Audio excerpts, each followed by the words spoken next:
Salam, salam sejahtera bagi kita semua. Saya dari mahasiswa dari IAKN Taritung dengan nama Alsinawati Solin dengan NIM 21010114 dengan Prodi Pendidikan Agama Kristen atau PAK dengan mata kuliah Teori Belajar dan Pembelajaran dengan dosen pengampu Dr. Baginda Sitompul. Di kesempatan kali ini atau di video kali ini saya akan mempresentasikan mengenai teori belajar. Yang pertama itu teori belajar behavioristik, yang kedua teori belajar kognitif, yang ketiga teori belajar humanistik, dan yang keempat teori belajar konstruktivisme, dan yang kelima itu teori belajar sibernetik, dan yang keenam teori belajar kecerdasan majemuk. Yang pertama itu teori behavioristik.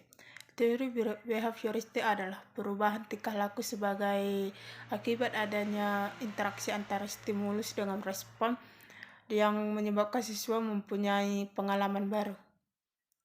Kelebihan dan kekurangan teori behavioristik yaitu yang pertama itu kelebihan teori behavioristik. Kelebihan teori behavioristik itu ada dua. Yang pertama itu model behavioristik sangat cocok untuk pemerolehan praktek dan pembiasaan yang mengandung unsur seperti kecepatan, spontanitas, daya tahan, dan sebagai contohnya yaitu percakapan bahasa asing, menggunakan komputer, mengetik, dan sebagainya. Yang kedua itu teori behavioristik juga cocok diterapkan untuk melatih anak-anak yang masih membutuhkan dominasi peran orang dewasa, suka mengulangi dan harus dibiasakan, suka meniru, dan senang dengan bentuk-bentuk penghargaan langsung seperti diberi permen atau pujian. Kelemahan teori behavioristik itu terbagi menjadi tiga. Yang pertama itu pelajaran siswa yang berpusat pada guru, bersifat mekanistik, dan hanya berorientasi hasil yang dapat diamati dan diukur. Yang kedua itu penerapan metode ini yang salah akan mengakibatkan terjadinya proses pembelajaran tidak menyenangkan bagi siswa, yaitu guru sebagai sentral. Dan yang ketiga, penggunaan hukuman yang sangat dihindari oleh para tokoh behavioristik justru dianggap metode yang paling efektif untuk menertibkan siswa. Implikasi teori behavioristik dalam kegiatan pembelajaran. Implikasi teori behavioristik dalam kegiatan pembelajaran tergantung dari beberapa hal seperti tujuan pembelajaran, sifat materi pembelajaran, karakteristik peserta didik, media, dan fasilitas pembelajaran yang tersedia. Yang kedua yaitu teori belajar kognitif. Teori belajar kognitif berbeda dengan teori behavioristik, bahwa belajar tidak hanya sekedar melibatkan hubungan antara stimulus dan respon, tetapi lebih dari stimulus dan respon itu belajar melibatkan proses berpikir yang sangat kompleks. Tingkah laku seseorang ditentukan oleh persepsi serta pemahamannya. Proses belajar terjadi mencangkup pengaturan stimulasi yang diterima dan menyesuaikannya dengan struktur kognitif yang sudah dimiliki. Kognisi adalah perabat dalam benak sebagai pusat pergerakan sebagai kegiatan. Kognitif sebagai potensi intelektual yang terdiri dari yang pertama itu pengetahuan, yang kedua pemahaman, yang ketiga penerapan, yang keempat analisis, dan yang kelima sintesa, yang keenam itu evaluasi. Yang ketiga itu teori humanistik. Teori humanistik yaitu memanusiakan manusia dan melibatkan manusia pada aspek filosofis dan psikologisnya. Kelebihan teori humanistik yang pertama itu tumbuhnya kreativitas peserta didik, dan yang kedua semakin canggihnya teknologi maka akan semakin maju perkembangan belajarnya. Yang ketiga itu tugas guru berkurang, dan yang keempat itu mendekatkan satu dengan yang lainnya. Kekurangannya yaitu yang pertama pemahaman yang kurang jelas dapat menghambat pembelajaran. Yang kedua itu pembebasan yang diberikan diberikan akan cenderung disalahgunakan. Yang ketiga itu pemusatan pikiran akan berkurang. Yang keempat, kecurangan-kecurangan yang semakin menjadi tradisi. Implikasi teori belajar humanistik itu yang pertama itu guru dapat memberikan reward atau kepada peserta didik yang telah berhasil melakukan suatu hal agar peserta didik tersebut semakin semangat dalam pembelajaran. Dan yang poin kedua itu peserta didik perlu dihindarkan dari tekanan pada lingkungan sehingga merasa aman untuk belajar lebih mudah dan bermakna. Yang ketiga itu beri kesempatan pada peserta didik untuk mengembangkan kemampuannya agar peserta didik mendapatkan pengalaman belajar. Dan yang keempat itu pendidik harus menafsirkan peserta didik dengan memberikan sumber belajar yang mendukung. Yang keempat, teori belajar konstruktivisme. Teori belajar konstruktivisme adalah teori belajar yang mengedepankan kegiatan mencipta serta membangun dari sesuatu yang telah dipelajari. Kelebihan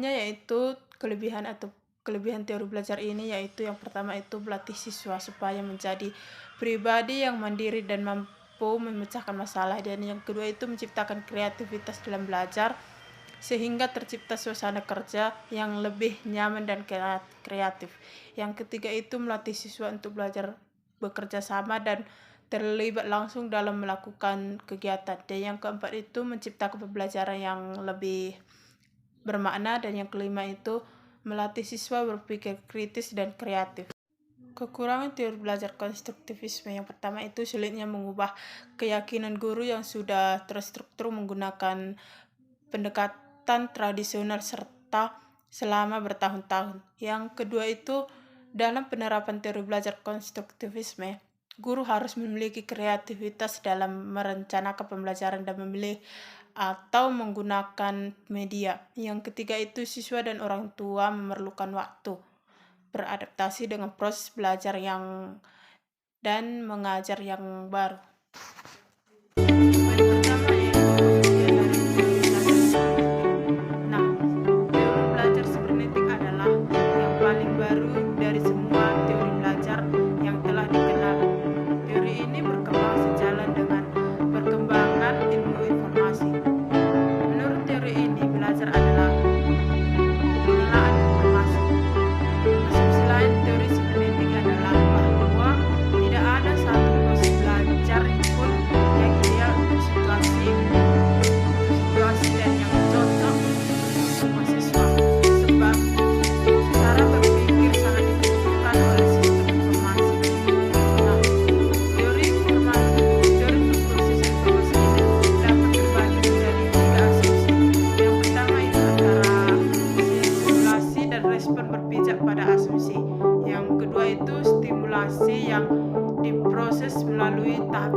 siswa dalam menyelesaikan LKS.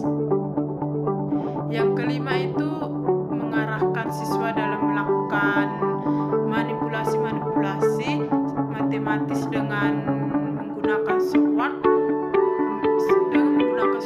pembelajar yang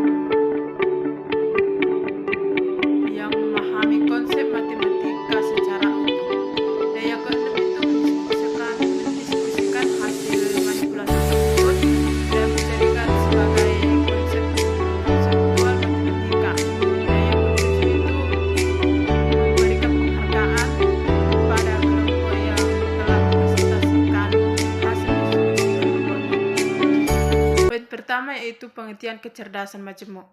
Kecerdasan majemuk adalah konsep penilaian kecerdasan anak dengan beberapa tolak ukur kemampuan.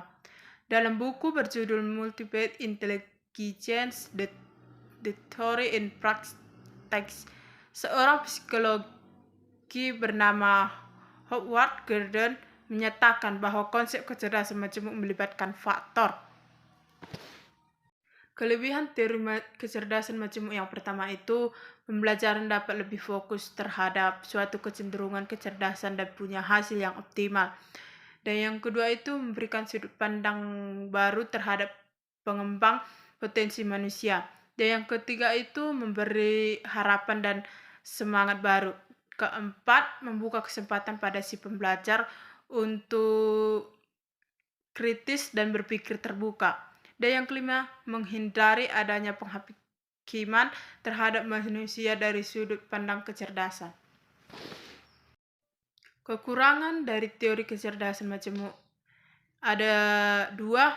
Yang pertama yaitu memiliki kontroversi terutama dalam pandangan ahli psikologi tradisional. Antara lain mencampur adukan pengertian kecerdasan, keterampilan, dan bakat. Dan yang kedua itu terakhir bersifat personal atau individual, sehingga teori ini lebih efektif digunakan untuk mengembangkan pembelajaran yang perorangan daripada pengembangan pembelajaran massa atau klasikal. Implikasi pada strategi pembelajaran teori kecerdasan majemuk yang pertama yaitu mengidentifikasi dan menetapkan spesifikasi dan kualifikasi hasil atau output dan sasaran atau target yang harus dicapai dengan mempertimbangkan aspirasi dan selera masyarakat yang memerlukannya. Dan yang kedua itu mempertimbangkan dan memilih jalan pendekatan utama atau basis Y yang paling efektif untuk mencapai sasaran. Dan yang ketiga mempertimbangkan dan menetapkan langkah-langkah atau step yang akan ditempuh sejak titik awal sampai dengan sasaran. Dan yang terakhir itu yang keempat mempertimbangkan dari dan menetapkan tolak ukur atau kriteria dan patokan ukuran atau standar untuk mengukur dan menilai taraf keberhasilan atau achievement usaha. Shalom dan terima kasih telah menonton video saya, dan semoga video kali ini bermanfaat bagi kita semua. Sekali lagi saya ucapkan terima kasih, thank you, dan salam sejahtera bagi kita semua.